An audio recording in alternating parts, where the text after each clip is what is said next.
Good afternoon, everyone. Chris Berryman here, coalition builder and founder of Bringing Humanity Together. Welcome to our Humanity Happy Hour live stream event again today on Terrific Thursday. Welcome, everyone, to our Bringing Humanity Together live stream. This is one of the three open forums under the Bringing Humanity Together umbrella where people can discuss topics related to the workplace, humanity in the workplace in a very positive and constructive way. And we also want to know what the issues that are out there are facing people each and every single day, because it is our goal to both work with employers and employees to bring humanity into the workforce. We always will be going live every Tuesday, Wednesday, and Thursday, all at 3 p.m. Eastern Daylight Time, except for Conversation for Humanity. We have a meet and greet at 2:45. Remember, Sharing Care with Sandy is always on Tuesday. Conversations for Humanity is always on Wednesday. And Humanity Happy Hour is on Thursday with our great partner, Carla Fedigan. And of course, Sandy Chernoff is on Tuesday. As you on jumping on, whether to be on YouTube or on Twitter or on LinkedIn Live, please let's hear from you and hear where you're actually watching in from, or if it's on the replay, use the hashtag replay. We would love to be able to connect with you.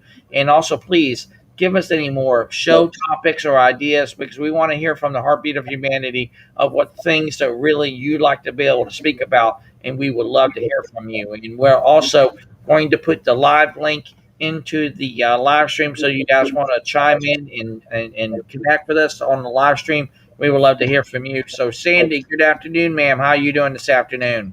I'm doing great, Chris, and I'm looking forward to our conversations. They're always interesting and fun.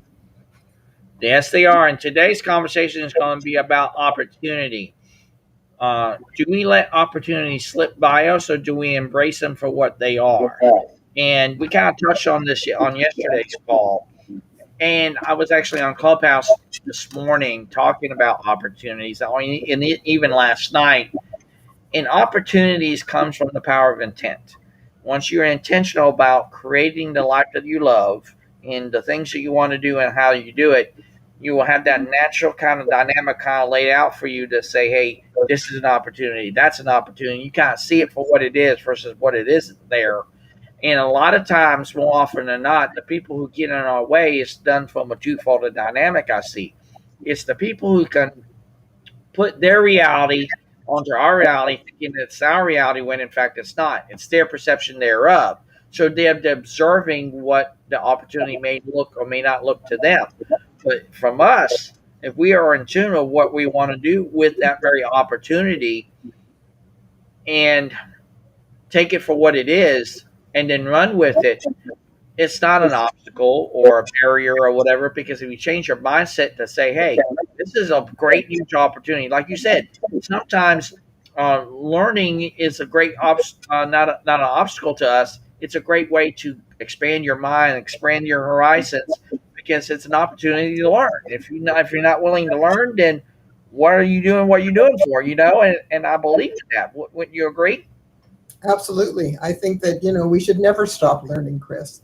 We can always learn new things. And as I mentioned, our brains are designed to create new neurons, but only if we challenge it to open new neural pathways. And the only way to do that is to learn something new or do something in a different way, something that we always do, but let's try and do it in a different way.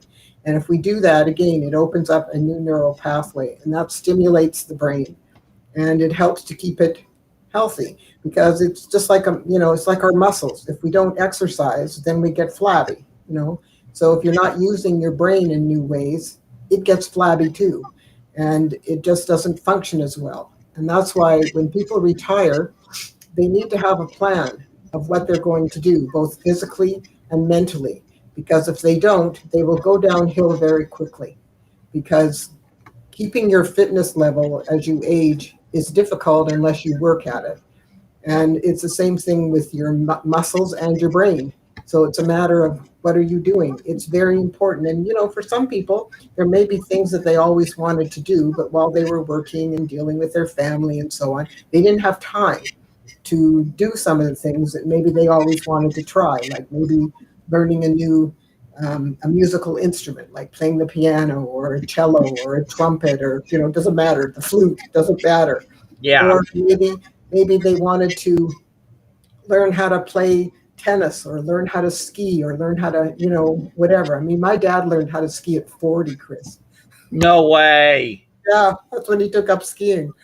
And I mean, he was a great athlete, and so he ended up being an amazing skier, and he loved it. But he was also a great golfer and a great tennis player, and he played water polo when he was in Oh, university, nice. and he jogged, and so he was a great example to us. And my family, all of us, like my sister stays fit, and my brother is very fit, and he skis and he runs and he plays golf and he plays tennis. And my son's the same. My son's a fabulous skier. He's a great tennis player. He jogs and he bikes and he's doing stuff. And of course, Elisa, because she's a dietitian, she goes to the gym and she does hot yoga and she does aerobics classes, and she does a lot of walking and all kinds of things. So she stays fit too, and it is very important.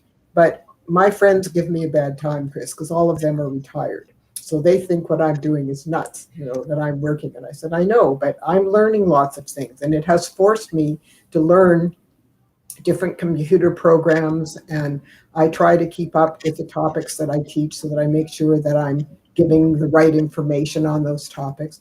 And I do research for different kinds of exercises that I can put into the programs because, as I've also mentioned, I like them to be interactive. Plus, I blog on 3 different sites, including Dennis's site. So I'm always doing research to write the blogs. I've written a book, and I had no idea what was involved in writing a book, Chris. It's a lot of work. I had no idea. But that's okay. I did it, and it was an interesting experience. I learned a lot from doing that as well. And I hired a woman who was a book project manager. I actually interviewed 3 people. She was the only one who brought books along that she'd already published. And I was impressed with what she did and the ideas she had. She got me an editor, and she also helped me find the publisher that I used, or the printer. And we're still friends. I mean, other than this pandemic, we usually get together and have coffee from time to time just to see what's going on. And I have referred other people to her because she's really good at what she does. She helped me pick the fonts and the layout of the pages and the cover and, all those different kinds of things, because that's what she does. And she's very good at her job, and I enjoyed working with her. And so that was nice. I made another friend. But Yes. as far as the editing was concerned, the editor did some of it. But my son's a really good proofreader, so I would send Mark the chapters, and he would proofread it. But it was very funny because at the end, I got to proofread it on the printers, like it was online, and I actually found 2 spelling mistakes that nobody else found, Chris. Cost me a little bit of money to get that fixed, but I was glad I found it. But it's just a matter of, what are people doing? And you miss opportunities if you're not paying attention. I mean, I think I told you, the reason I started this business is because my son dared me to. That he did. And that was an opportunity. And if I wasn't paying attention to him and decided to take him up on the dare, I wouldn't be doing what I'm doing. But I mean, it leveraged from a volunteer job that I had, where I was doing leadership training for a national women's organization. And I used to travel to do it from Victoria to New York and everything in between. And Mark he dared me, Chris. I came home from a weekend of training, and he looks at me. He was 17 years old, and he says, "Mom, you're really good at this. You should do this for real." I said, "Excuse me? I do this for real." And he looks at me and he goes, "No, for money." I said, "Don't be silly. I'm an old hygienist." He goes, "Yeah, and you're working 2 days a week, and you got a sore back and you got sore thumbs. How much longer do you think you're going to be able to do that? You need to have something to do." So, I stepped back and I thought, what have I got to lose? I mean, that's how I looked at it. So I started it while I was still practicing. And then, as you know, eventually this horrible guy bought the practice, and I didn't enjoy working with him anymore, so I left. I still worked a little bit part-time for the first few years that I had my business. Right. And I just worked 1 or 2 days a week. so I could fit it in. But I really enjoy this. And because I have a degree in education, it wasn't a huge leap for me. So it was an opportunity. And people miss opportunities because they're afraid. A lot of people draw a line in the sand and they stay behind it because they're comfortable behind it. Human beings don't like things they don't know much about. And I certainly didn't know much about a business, but it's a very steep learning curve, and I learned. I mean, that's just how it is. I met lots of people who had experience, and they gave me advice, and I listened to them and tried different things. Unfortunately, one of the things I did learn was about marketing my business, and the push marketing doesn't work. What works is having a really good website, and that's why Nathaniel has been so helpful. But it's just, I get spin-off business from the conference speaking that I do. I get repeat business because my clients are happy, that sort of thing. And even they refer business to me sometimes. But it's just a matter of, what are you doing? And as an older person, you need to have something to do. I mean, I think I told you this. Yale's 82 almost. And he's still practicing law. And, a lot of his friends are retired also and give him a bad time. But you know what? He likes what he does, Chris. And again, it gives him something to do. And he's got to use his brain because he's got to solve problems for his clients. And, it's a good thing for him to do because he gets up in the morning and he goes down to his office. I mean, as you know, he comes home for lunch usually. But when this pandemic started, he was very busy. So he was working full days. And, I mean, it's just a matter of opportunities sometimes come knocking on our door. If you don't open the door, you miss those opportunities. It's the same thing in a business. If you're not listening to the people you're working with, because the people that are on the front lines and, actually doing the job, sometimes they come up with an idea that will make it more proficient or more efficient or, a better way to do it. And you should listen to them. Because if you're actually doing the job and they've come up with something, why wouldn't you listen? And if they can share it with their colleagues and make their life easier and whatever, then let them run with the ball. But if you're not listening, you miss the opportunity and they get pissed off because you're not paying attention to them. So it's very important to not miss those opportunities because it can be very helpful to your business and to the people that you work with.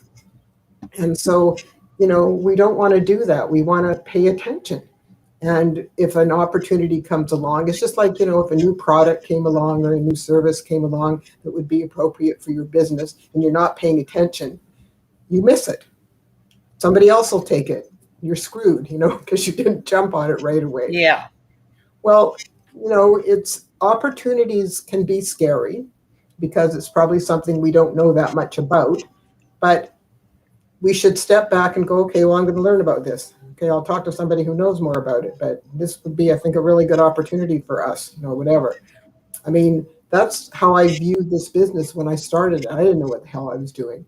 But I knew what I had to do in terms of presenting the courses. That I knew because I'd been doing it. But how to start the business, that was a whole other thing.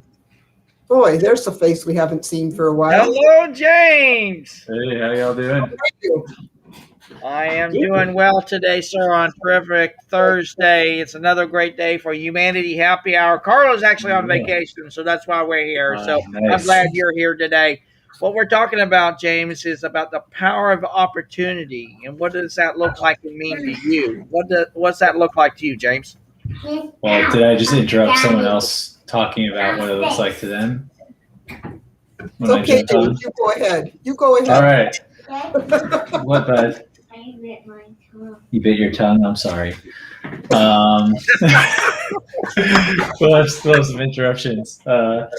It's kids, James. Get serious. Yeah. Let me see if I can show them real quick. There you go. How you doing? Come say hi. Oh, cute kids. That's James. That's Lucas. Hi. They're on their fifth apple of the day, I think. So at least it's apples, right? Not Oreos or something. That's okay. That's healthy. Yeah, exactly.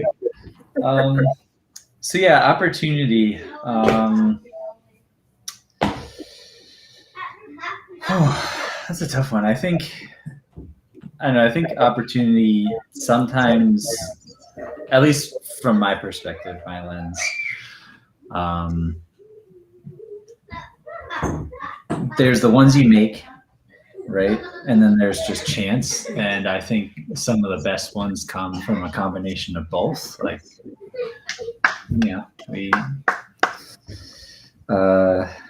you just have to be, I think, like there's always opportunity. You just have to be willing to accept the risk.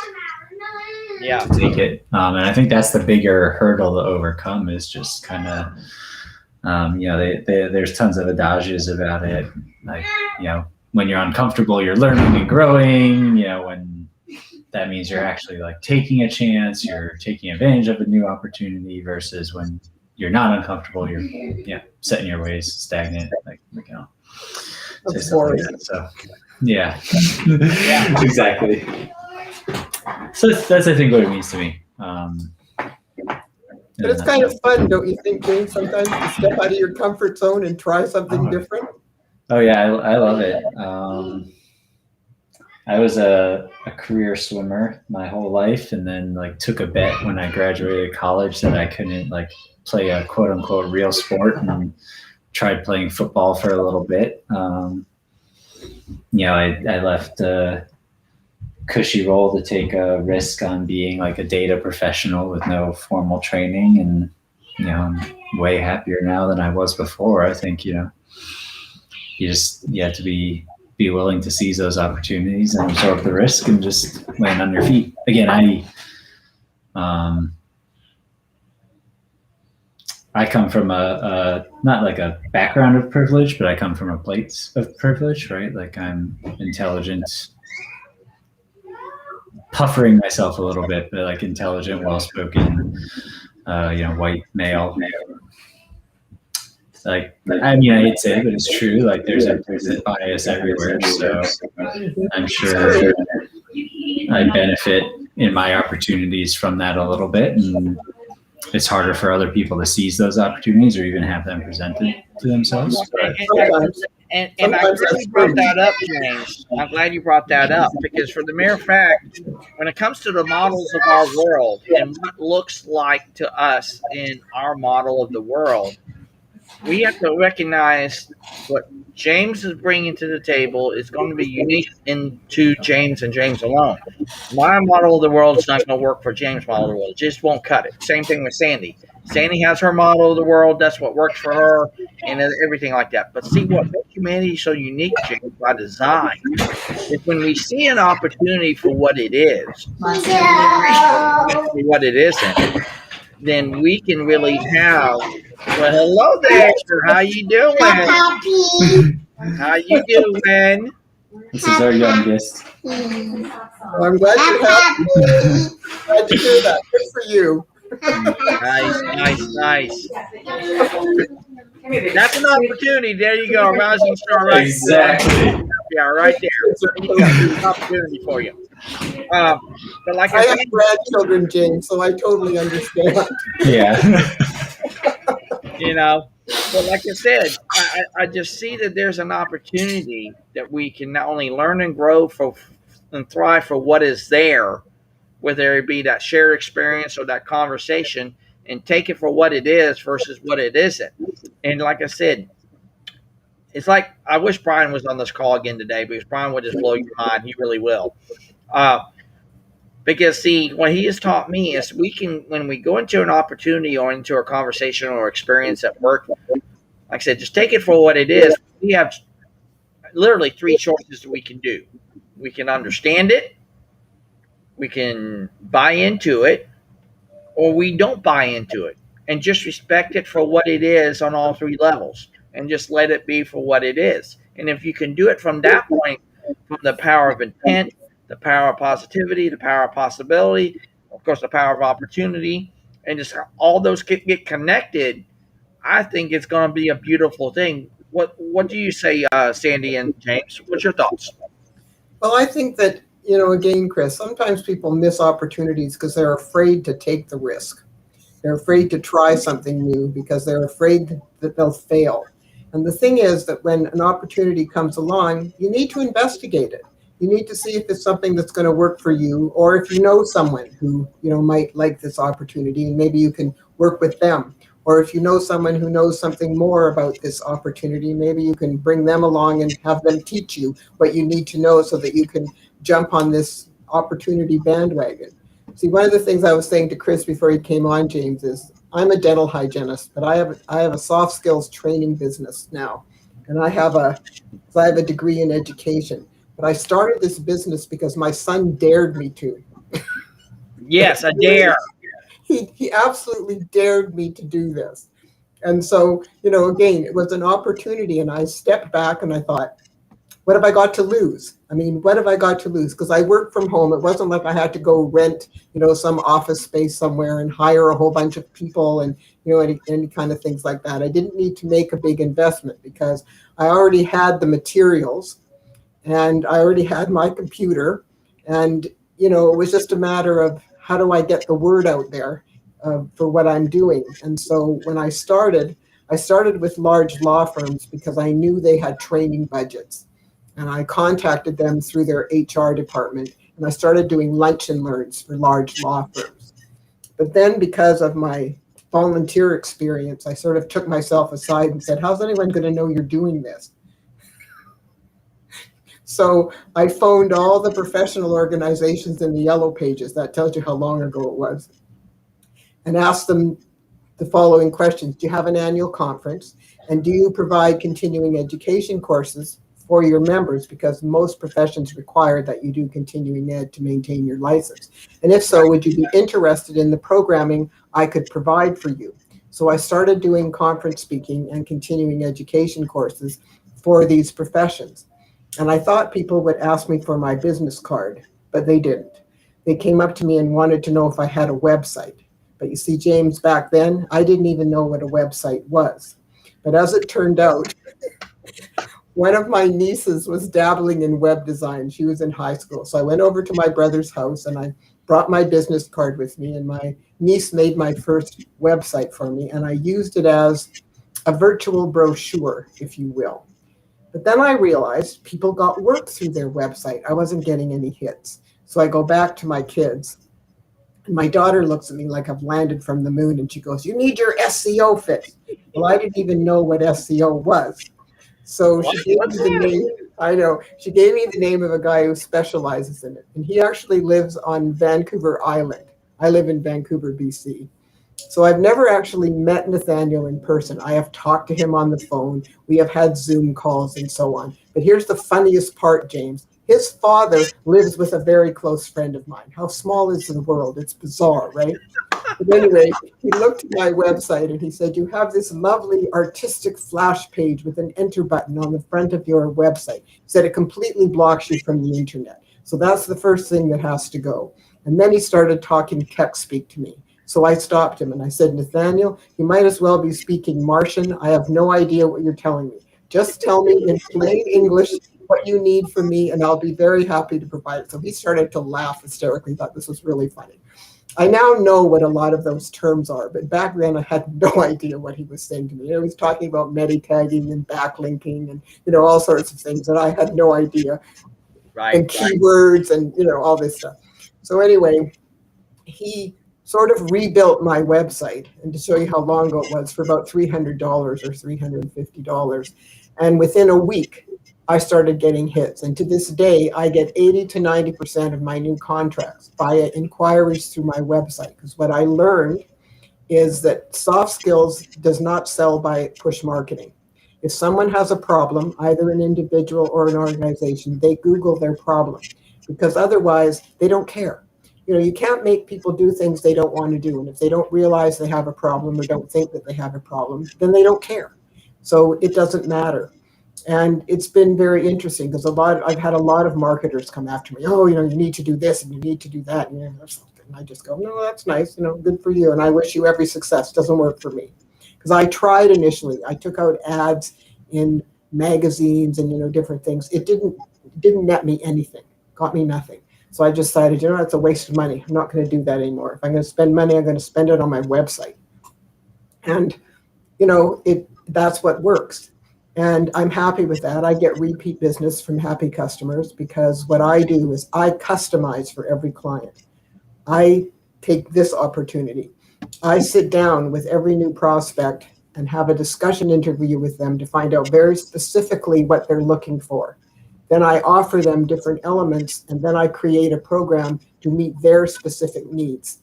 And I also provide them with a fully documented syllabus for the participants in the workshop, or if I do a coaching session for the person I'm going to coach. And that way they get exactly what they're looking for. So that's why they're happy, and I'm happy to do that. And because of my degree in education, I don't give lectures. I actually stood up at one conference and I said, if you think this is going to be a lecture and that's what you're expecting, it's not what you're going to get. I'm going to put you to work. So if anybody doesn't want to do this, now's the time to leave. 3 people stood up and walked out. What I didn't know is that there were only so many people allowed in the room, and there was a lineup at the door. And as soon as that door opened, more people came in. It was kind of funny. But it was because it was at a dental conference, and the topic was stress management. Stress is huge in dentistry. So anyway, it was kind of funny. But basically, what I do is I give people in the session the opportunity to take active part in their learning experience. So what I generally do is I teach a concept, and then I give the participants something to do. So sometimes we play a game and I bring prizes. Sometimes I give them a questionnaire and then we debrief it. Sometimes they do something with a partner and then we debrief it. And sometimes they do something in a group. And the group things are usually situations that they haven't been successful with. And once I teach them some new approaches, then I want them to apply them to things that they're familiar with. Because I can make stuff up, but if it doesn't resonate with the attendees, it's not that beneficial. I've had people come up to me, because I have usually the HR person or whoever my contact is, give me those scenarios. And people come up to me, how did you know that stuff? It's just, well, your manager told me. Because it needs to make sense to them why they're learning the things that they're learning. And if they see the sense of it, then they're far more likely to start doing it, because it's an opportunity for them to be able to have new strategies and approaches to resolve things that they've been unsuccessful with. And I also like people to have fun. Life is too short not to be having fun. And that's the same thing with opportunities. If we miss them, we might miss an opportunity to have some fun and to learn something new that would be beneficial. And so if we don't seize those moments, we can miss out on something that could be really beneficial. Life is too short not to have fun. I mean, I'll be honest with you, I don't miss cleaning teeth. What I do miss is the people that I worked with and my patients. I did like to have a nice relationship with my patients. But cleaning teeth is a very hard job. It's hard to see, you work in a very small, dark place. A lot of people gag, and, there's all sorts of issues that make it difficult to do your job. And so I don't really miss cleaning teeth, but I do miss being with the people and teaching them how to take better care of themselves and, so on and so forth. But it's just a matter of, what are we good at? And if we don't seize different opportunities, we don't learn that we're good at something and have another opportunity maybe to make a turn in our life and take on something new that may be more fun than whatever we were doing before. And again, I just think life is too short not to be enjoying it. And I think that they've done research in the States, and over 70% of people that were interviewed hate their job. That's it's pretty sad because as adults, we spend most of our adult life at work. And if you hate your job, that means essentially you hate your life. And that's pretty sad, So we don't want people to be in that situation. We want them to enjoy what they're doing. And that's why we're trying to bring humanity back into the workforce. So whether we deal with employees or we work with employers, we want to find out what people are struggling with and why they don't have humanity in their workplace. Because it's so important to have a really good culture, one that is respectful and encouraging and supportive and acknowledging, so that people feel valued and they feel like they fit in to the, a workplace is kind of, I said to Chris yesterday, it's kind of like a jigsaw puzzle, and you're one of the pieces. So do I fit into the puzzle or do I not fit into the puzzle? And if we fit in, we feel good, we feel like we're contributing in some way. And when that's recognized, we feel even better. So, and if an organization provides training for its employees so that they can enhance and upgrade the skills that they have and learn new ones, then they have the opportunity to increase their responsibilities and learn new things, which keeps them engaged. And maybe down the road, they'll get a promotion because they have some different skills that are going to help them to take on something else in the organization. And people feel very valued when their organization invests in them in that way. So, what are we doing? I mean, work should be interesting. And in some cases, especially if you like the people that you're working with, it should be fun. I mean, I worked for my dad for many years because he was a dentist. And we had literally, you won't believe this, James, we had fun in the dental office. And so our patients were more relaxed because all of us, we liked each other and we had fun. And my dad did things for the staff that were really quite remarkable. Over and above the Christmas bonus, he always took us out for dinner at Christmas time and he picked up the bill. But we did fun things. Once a year at least, sometimes twice a year, he would take the entire office to a continuing education course that was out of town. So sometimes we'd go down to Seattle, or sometimes we'd go up north to Prince George, or, we'd go somewhere and he would pick up the bill. And other times we would just go out and do something fun, like we'd have a baseball game or we'd play volleyball. One time we went whitewater rafting and, afterwards we went out for dinner. So, it was just something fun to do, a fun thing for the office to get together and do something that was fun. And my dad always picked up the bill. So, people felt valued, they felt appreciated. And that's a very important thing for an employee to feel, that, the company appreciates what they're contributing to the organization. And again, for all of us, it's boring if you turn into a robot, and you do exactly the same thing every day, day after day. It's just boring. So it's more interesting and more engaging if you have something different to do. And that's where opportunities come up, and we want to seize them. It's an opportunity to learn something different and to be able to do something that's a little bit different. And that's going to keep you coming back to work because, you get to try something new. It's kind of fun. So, and it's challenging, and I think it's good for us to challenge ourselves because, as I was also explaining to Chris, I did a webinar on Saturday for one of our local universities. It's called Memory and Your Brain. And I talk about how our brains are designed to create new neurons, new nerve cells, as long as we're alive, but only if we challenge it to open new neural pathways. So if you're a robot, that doesn't work. But if you're learning new things and doing things in different ways, then you exercise your brain. And it's very important to exercise it, just like it's important to exercise other parts of our body, but we need to exercise our brain. And it's good for us. It's interesting. Right. And so we should keep learning our whole lives. It's very important that we do that. And, it's something that can keep you going. It is. So what's your thoughts, James? Yeah, I think a couple of things that I found super interesting that I'll touch on.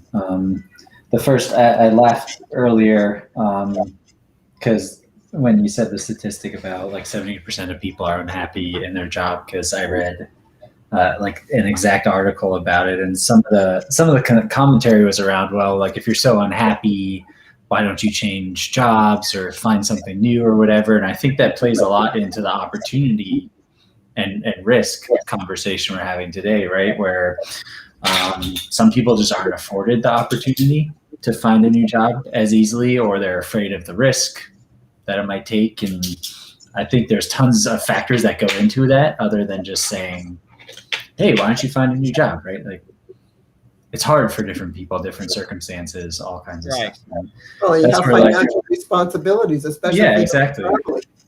Yeah, and so that's where, like, to bring it kind of like full circle, the humanity piece is like missing in this, right? Like, we don't have a baseline. I'm not speaking like in politics or anything, but we don't have like a baseline level of humanity in general, like in the workplace, to think of people as people, to where, and in the world in general, right? To where like the risk of changing a job because you're unhappy doesn't reflect negatively on you, right? Like there's some statistic out there where millennials on average hold jobs for like 6 months to a year, right? Versus, older generations had the same job for 10 years, 15 years, right? And like 30 years. Yeah. Some employers frown like insanely negatively on that. Like, why are you skipping jobs so much? Well, I was unhappy. Okay, so then you seem like you're going to be a trouble employee. Like, no, I was a high performer. I just didn't fit in to the jigsaw puzzle piece, right? So I think, like, to me, that circles back to this, like, Chris, I think we talked about this at one point, like, leaders being a human, understanding people from the human lens. And I think you said something very similar to this earlier on our call, comes from like understanding of meeting people where they're at, not expecting people to meet you where you're at. Exactly. I think like that's a big component that plays into this. Oh yeah. It shouldn't be about you. Yeah. It should be more about them. Yep. Yeah. It is. Yeah. I'll pause there in case anyone has anything to share about what I just said. You're absolutely spot on, James. You are. Yeah. Because, see, I truly know leadership, like Sandy said, is about others, serving others, putting one above self. Because the military does it. They put service above self every day in every way, and they know maybe the next day they may not come home because they know that that's their calling. And once we realize what our calling is and our vision and what we want to do, and we embrace it for what it is and say, hey, I want to take James on a journey. I want to take Sandy on a journey, or Sandy and James want to be on a journey with Chris. We can take it for that journey for what it is and say, let's build it out from there. What binds us together with a common vision, common goal, common purpose. Because we can take everything from everybody's different lens of the world. And that's what makes humanity so unique by design. Because Jay might see something better than what Chris does, but Chris sees something a little bit differently than that, hey, Jay, this might work better. Or Sandy, same thing. I might see something better than she does, or she might see something better than me. But we can still be on the same boat, going the same way, the same direction, and we have to be intentional about it. We don't have to say, I'm going to be this very robot, and whatever they tell me to do, I'll just do. And if that was the case, we'll have the same freaking logos on all our social media pages, and we'll have to say the same exact thing. Then why be that way? Boring. It will be boring. Yeah, for sure. That is why I'm so committed to this, because I know once we lead with our humanity every day in every way, and give that place and space for people to express their humanity in their own unique way, even from a place of leadership. They're human too. We're all humans. And once we embrace that for what it is, I guarantee you, we'll be a part of something so much larger than ourselves, it's not even going to be funny. And what we're building here, people for who they are. I mean, if we were all the same, it would be a very boring world. I mean, if everybody was exactly the same, how boring would that be? It's actually interesting to hear different people's perspectives on things and the things that they've done and the places that they've been and, the different experiences that they've had. That's what makes people unique and interesting. And also, people bring different skills to the table. That's one of the reasons why we have teams in an organization, because different people have different skills and they bring them to the table. And that's why we can do the things that we do, because different people provide different aspects of the project, whatever that may be. Yeah. And that's great. It's really good that we have that variety, because otherwise we couldn't get a lot of things done. Absolutely. And need to be appreciated for what they bring to the table. Right. Yep. And I think the other point that I wanted to bring up, or one of the other points I want to bring up, is it's important for all of that appreciation to feel genuine. Like, yes.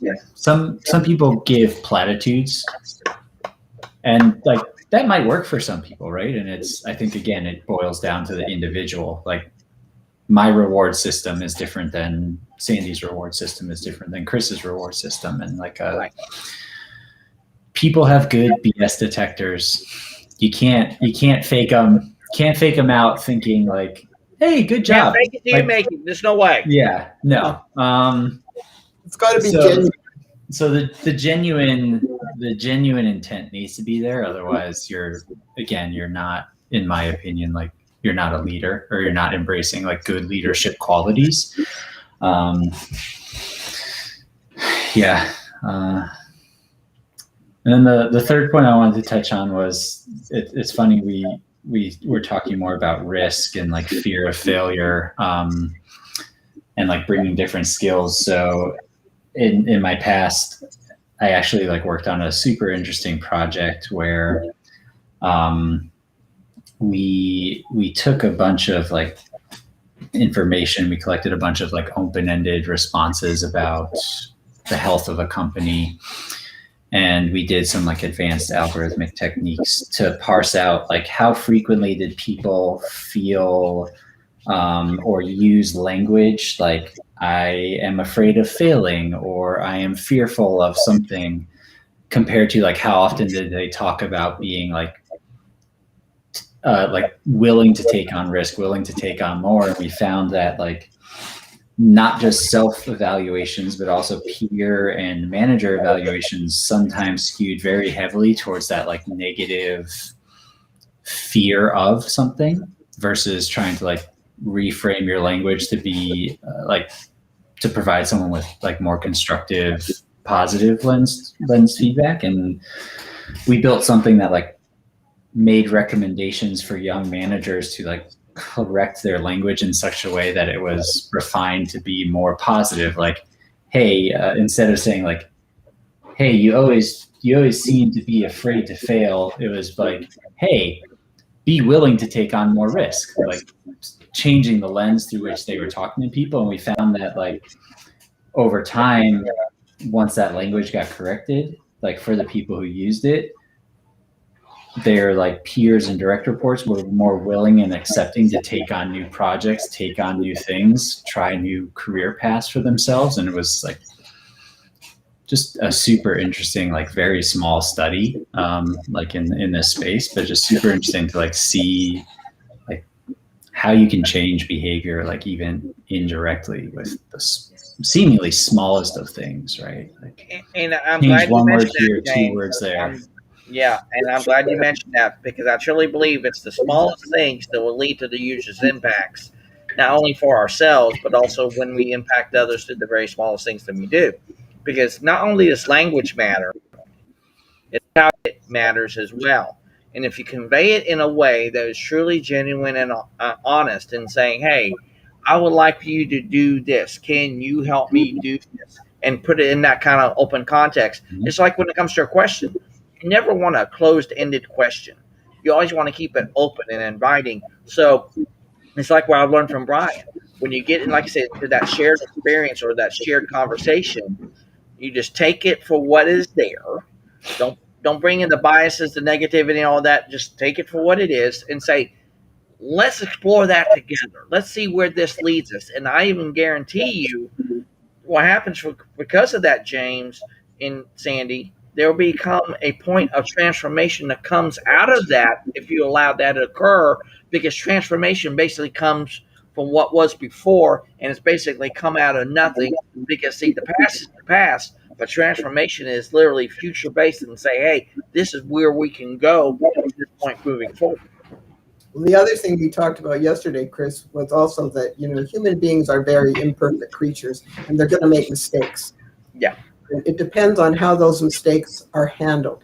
If people finger point and blame, then people are going to feel worse, and they'll make more mistakes. And the next time they make it, they're going to cover it up because they don't want to have, be yelled at.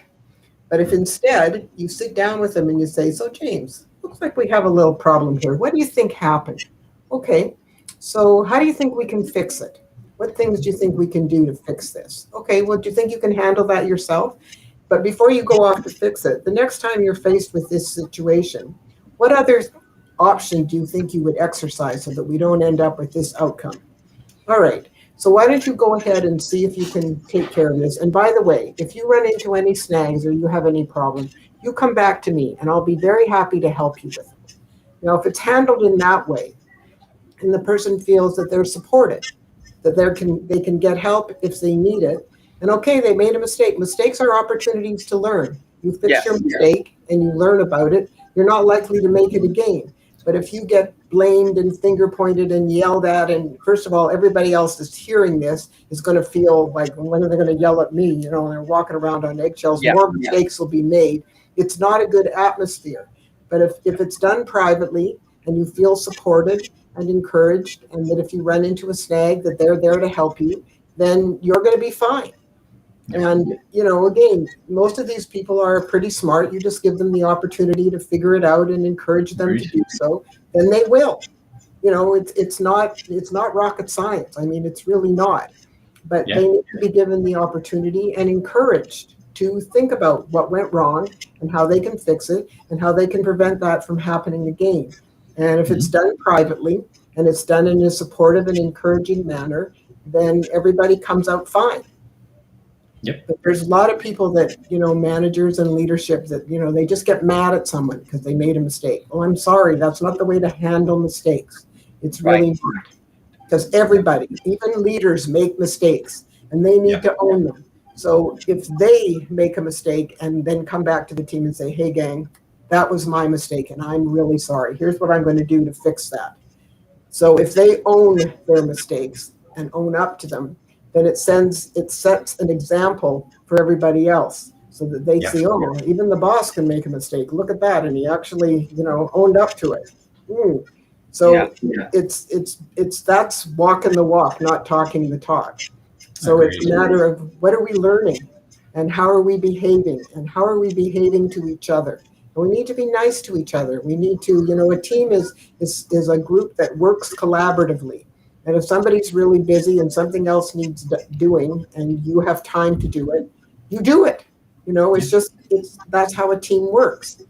But if people are not looking to see, you know, where they can help or whatever, then again, opportunities are missed. And it's too bad. It really is too bad. And that's why in some organizations, it's really good to provide cross training so that people do know how to do other things and they can pick up the slack if somebody else who normally does that is busy. Agreed. So, I couldn't agree more. You know, sorry, go ahead. No, it's not rocket science, James. You know, it's really not. But it makes the workplace work better. You 100%. It just does. My rule of thumb is, it's kind of a morbid one, but I think it's a commonly used one these days, is like, I think it's the bus rule or whatever, like never have a function or a role be filled by only one person, because if they got hit by a bus tomorrow, no one could do it, right? Like, exactly. Right. You know, it's super important. Yeah, I can't count on, like, I don't have enough digits to count the number of times I've been in a position where I've had to pivot to like a highly impactful, urgent thing, and everything else just got derailed by the fact that I'm on a team, but there's no team nature there, right? So, yeah, and then it comes back on me, right? Like, why aren't you doing this? Like, but it actually comes back on all of us, James. Yeah, exactly. Working towards some object, whatever it may be, then if we're a team, then we're working together towards this object. So, you know, everybody's got to pull their weight.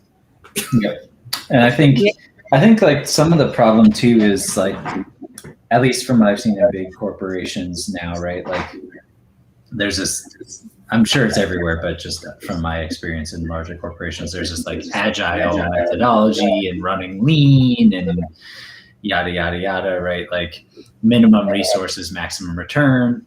Makes total sense from a project perspective, right? Like, you want to maximize ROI on your people too, but to do that well and right, it requires hyper-tuned prioritization as well of all things, right? Like, you can't constantly say everything's urgent, everything's top priority, and expect 2 to 3 people to do that in a regular work week, right? Like, that doesn't happen. It can't happen. You'll kill your people, literally. Like, you'll drive them into death. Like, so, and I'm glad you mentioned that, James, because see, I know when we go out to these companies and these individuals by nature, we have to show them that there is a natural balance to everything that happens. The very same person who goes to work at that place of business is the very same person that is at home. They're one and the same. And that's where a lot of organizations miss out on that opportunity because they have the kids, they have the dog, they have everything else in between. Life happens. We get that. But once we recognize that life happens, even to us, even as business owners, leaders, Yep. whoever else it is in a management kind of fashion, we got to recognize that, hey, number one, they have other stuff that this outside of here that we got to look at, find that balance. But see, when leaders really recognize that balance and saying, hey, you can do what you can do at home. So if you need to take a little chunk out of your day to take the kids to care or wherever, that kind of stuff, if you can take work home with you for a little bit, we'll pay you extra for it. Do it. Yeah. That'll be fine. But see, we don't allow those kind of opportunities to come forth because we're so driven by their position, number one. Two, they're driven by deadlines to such a point that it's like, remember in Elf, that great movie, when his newly found father had to end up doing the book deal at Christmas. Who wants to do something like that around Christmas? Really? I mean, there's always a time to do everything. And see, we just got to be able to make that time with our partners, not employees, because I believe employees is a dead term nowadays. But when we get involved with our partners and say, "Hey, let's do this now. Let's get it done," and then we don't have to do it later. And there's always a natural order to things. Some people are the speed demons. Some people are the people who just take their time. But when you meld all that together and you make it work as a true cohesive organism machine, like we are, there's nothing that we can't do. Because again, we're sitting at that same table of humanity. We're looking at the grand mosaic of humanity and saying, how am I going to do my part? How I'm going to get James to where he needs to go, or Sandy, or they are doing that with me. How do we all do that? We just got to be intentional with that. And just, I said, it's this great analogy. It's like the running bear. If the running bear is coming after you, you're going to go run for the hills. You know that bear's going to eat you. But when you see that running bear from a metaphorical thing and maybe a different mindset, and what if that running bear wasn't really even fear? What if that bear is the very fear that you put in front of yourself or others put in front of you, saying you can't do this, you can't do that, you can't achieve this? And then that's where a lot of the fear comes from, is because we put it on ourselves so much that we have, oh, I don't know what to do. Someone told me that this was a deadline and I can't do it because I have so much on my plate. That's why we need to really reach out to people and say, how can I help and serve you? How can I get you this to where it needs to go? If you have kids you got to take care of this weekend, let me take some of that from you. And I think that's a great way to move forward. Yeah. That's what a team does, Chris. It's like you always say, if I help you and you help me, we help we. Yes. It's how we work together. And if a team isn't working together, it's not a team. This is a bunch of individuals. And that doesn't work. Teamwork is collaboration. It's helping each other. And yes, everybody may have certain responsibilities on that team, but sometimes we get overwhelmed with different issues. And as long as somebody else notices, oh, well, this isn't getting done. Okay, well, you know what? I can do that. And you just take care of it. It's, one of the things we did in the dental office is we role-played emergencies. If there was a medical emergency in the office, and everybody had a specific job to do. But we also shared those jobs. In other words, everybody else knew exactly what to do too, because if someone wasn't there that day, or they were busy doing something else, someone else could take over that role and take care of whatever piece that was, so that it still got taken care of. And it was just a matter of understanding what needed to be done. And so you pick up the slack. For sure. Because it's a matter of, if somebody's in trouble, if somebody's having a seizure in the chair or having a heart attack or, whatever, there are things that have to be taken care of, and who's going to do it? Yep. So, if you have to take blood pressure, you got to phone 911, you got to lay them flat, you got to, whatever it is, somebody's got to do it. And if you know what to do, then it doesn't matter who does it. It just has to get done. Well, I even dare to say, Sandy and James, the more important mindset and aspect that we need to bring to the table is knowing where our purpose is within that scope of an organization, or what we're passion driven and mission driven to do in our own lives. And once we recognize that is my goal, to be the number one data guy or the number one social media guy, but yet they can still say, hey, I'm good at numbers. I can help you out with accounting. Let me help you out with that. See, once we diversify ourselves and broaden ourselves, it's almost like, I tell people this: to become comfortable, we must become uncomfortable. And when we get out of that comfort zone, then we learn so much more and everything like that. And I truly believe in that, because I want to learn a little bit of everything, because I don't need to know everything. If I can just learn that little, it's like my father taught me at a young age. Learn one new thing a day, then you have had a productive day. And I believe in that. Yeah, absolutely. I mean, there's nothing wrong with that. Yeah, Human beings are, they like to stay in their comfort zone. And there's a lot of people that never step over that line in the sand. They're too afraid to do it. And so their fear is holding them back. And what a shame. So your whole life you're going to stand behind that line in the sand? Really? What a shame. You're never going to learn anything new. You're never going to try anything new. How boring is that? Yeah. And where's the fun in that? Exactly. Where's the fun? It's actually interesting and challenging and fun to a certain degree to learn something new, something different. And then we have a chance to challenge ourselves, which is also good. Yeah. So, it's just a matter of what the heck are we doing? Right. It's already just. So, James, I got to ask you then, what would be the call to action that you would like to see when it comes to the power of opportunity? What would you like to say, hey, if this is the thing that I want to have a call to action to, what would it be?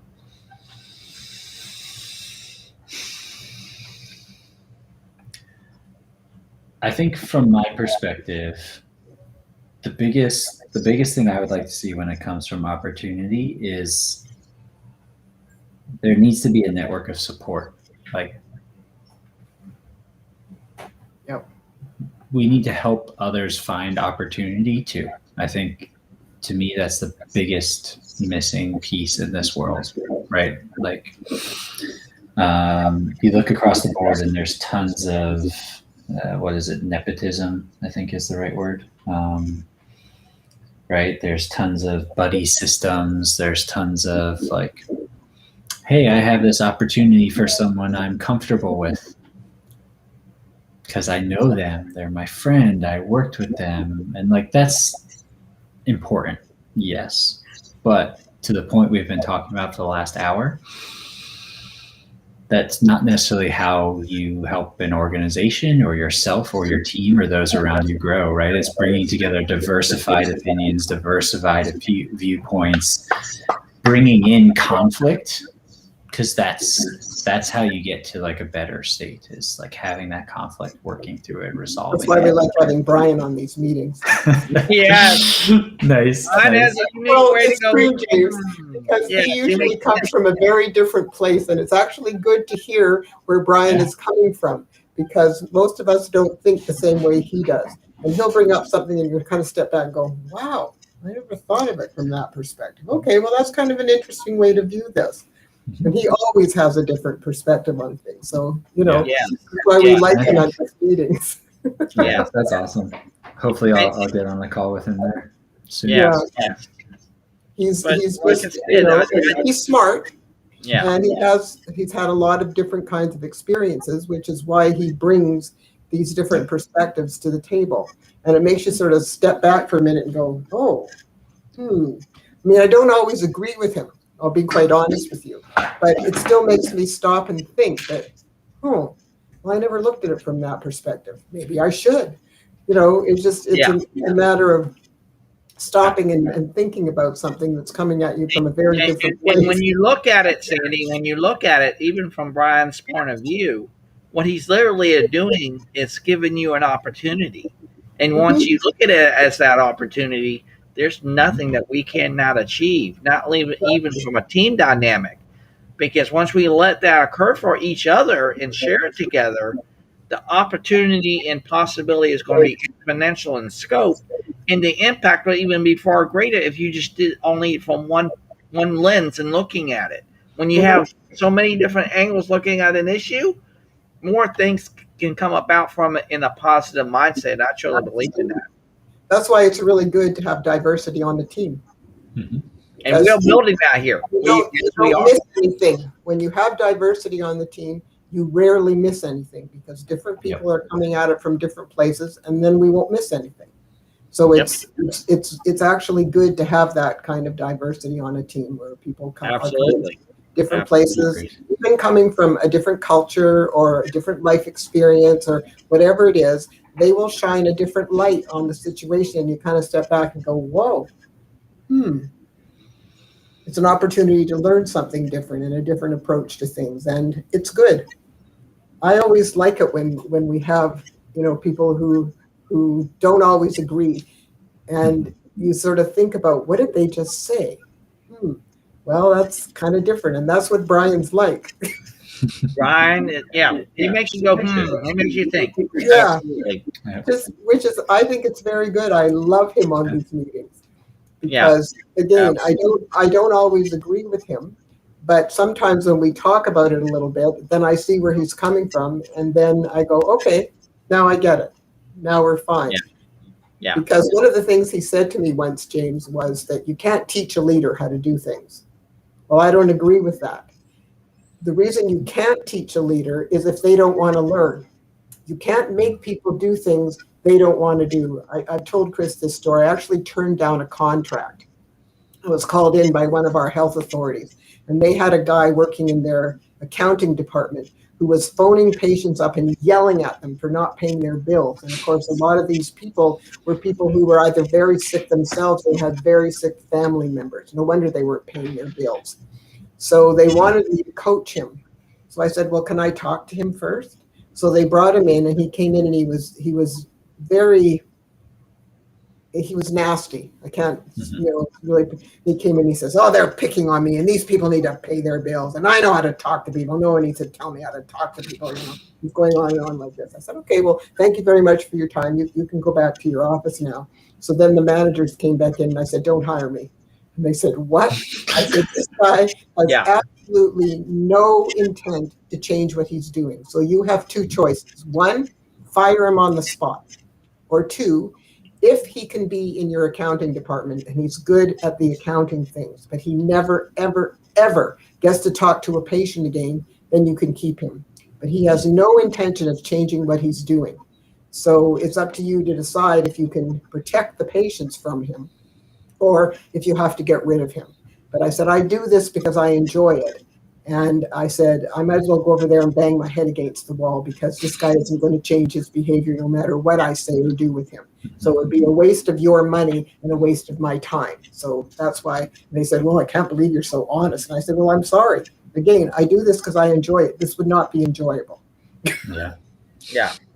So, we can't make adults, we can't even make kids sometimes do things that they don't want to do. That's for sure. So, it's a matter of realizing that. And if somebody wants to change, that's 90% of the battle. And if they want to, then yes, you can definitely teach them how, because you can offer them different skills, different approaches, different strategies. And if they want to fix it, they will take those things and use them. So it's just a matter of who are we dealing with? Because I had another job that was a bank manager, and he was offending his female tellers, but he didn't realize it. And they didn't complain to him. They went to HR. So HR called him in. He was horrified, James. He had no idea that this was going on. So I told Chris this story. So when he came in, I sat down with him and I said, you're going to have to start doing something that isn't very intuitive to a man. And he goes, what? I said, you're going to have to start paying attention to the nonverbal messaging these women are sending you. He goes, what does that mean? I said, when you say or do something, you've got to look at them. How do they look? What's the look on their face? How are they standing? Do they look really uncomfortable? Because if they do, you just offended them. So what you need to do is step back, say, I'm so sorry. What did I just do that made you so uncomfortable? Please tell me so that I don't do it again. And then we talked about some other things. And he wanted to fix it. I mean, he really did want to fix this, but he came from a very patriarchal society. So it was not, so stunning and so surprising that he didn't really pay attention to the women, because in his upbringing, in his background, he never had to. But now, because most of them were his underlings, he needed to. So I told Chris, I told him that I was going to phone him in 3 weeks to see how things were going. But I gave him my card and I said, if you have any questions in between, you give me a shout. Well, he didn't call me, James. So I phoned him in 3 weeks and I said, so how's it going? He said, the whole atmosphere in the bank has changed. I said, good for you. And then he said the funniest thing, and Chris loves this. He said to me, and it even works at home. Said, well, that's awesome.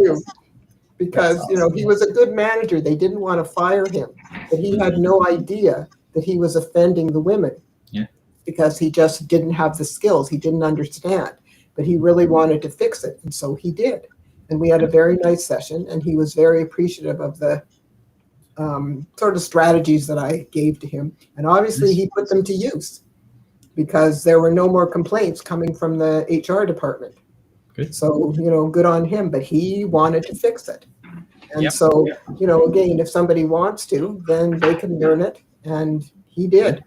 And good for him. I mean, I told him, I said, good on you. He said, well, thank you very much. I said, no, thank you for not only listening to me, but actually putting it into practice. So I said, I applaud your efforts.